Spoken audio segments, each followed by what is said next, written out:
Hello everyone, welcome back to my channel Papiya Priyan's blog. Good morning, কেমন আছেন আপনারা সবাই? আশা করব সবাই খুব ভালো আছেন, সুস্থ আছেন। চলুন নতুন একটা ভিডিও নিয়ে হাজির হয়ে গেছি।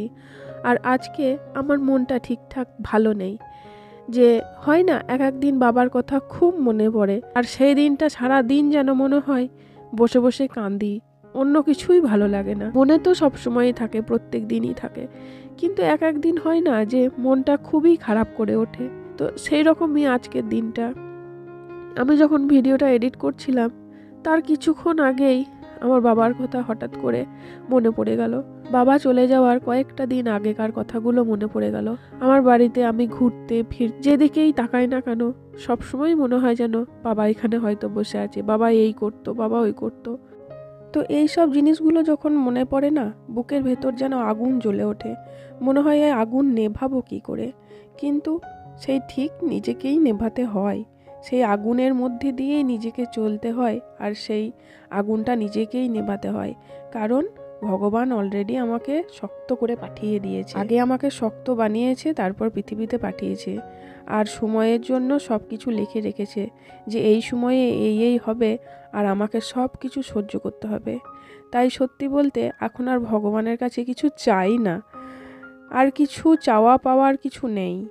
যেটা হবার সেটা হবে, শুধু নিজের কাজটা করে যাই, আর ভাগ্যে যা লেখা আছে সেটুকু হবে। এর বাইরে আর কিছু চাওয়ার জন্য আর কিছু নেই, কারণ আমার মনে হয় চেয়ে কিছু হয় না, যেটা হবার সেটা হবেই। তাই এখন আর কিছু চাই না। এত সহ্য ক্ষমতা ভগবান কেন দিয়েছে বলুন তো? আসলে যারা সহ্য করতে পারে না তাদেরকেই এত দুঃখ কষ্টগুলো দেয়, আর দুঃখ কষ্টগুলো দেওয়ার আগেই সেই মানুষটাকে সেই সহ্য ক্ষমতাটাও দিয়ে দেয়। আমি তো ভাবি আমার মতো হয়তো সহ্য ক্ষমতা আর কারো নেই। আমি এত কিছু জীবনে দেখেছি, তারপরেও কিন্তু আমি স্টিল নিজের জীবন কাটাচ্ছি। তো আমাকে মনে হয় পাথর বানিয়ে দিয়েছে ভগবান। শুধু একটা কথাই মনে হয়, জীবনে তো কেউ অমর নয়, কেউ অমর হতে তো আসেনি। সবার টিকিট কাটা আছে, যার যখন সময় হবে সে তখন ঠিক যাবে, কিন্তু সেটা অকালে গেলে না সহ্য করা বড়ই কঠিন। অনেকে হয়তো আপনারা আমার এই কথাগুলো শুনে আবার বোর হবেন, বা এই কথাগুলোর জন্য হয়তো ভিডিওটা স্কিপ করে যাবেন, ভাববেন যে একই কথা বারবার।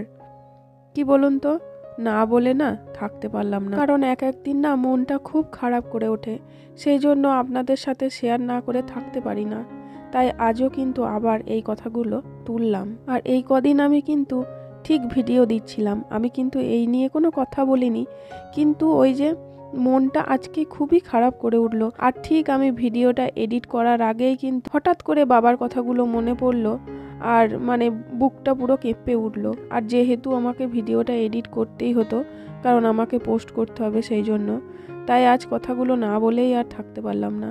আপনাদের যদি কারোর কিছু খারাপ লেগে থাকে তাহলে ক্ষমা করবেন। তো চলুন আজকের মতো ভিডিওটা এই অবধি রাখি। আজ আর অন্য কোনো কথা বলতে ভালো লাগছে না।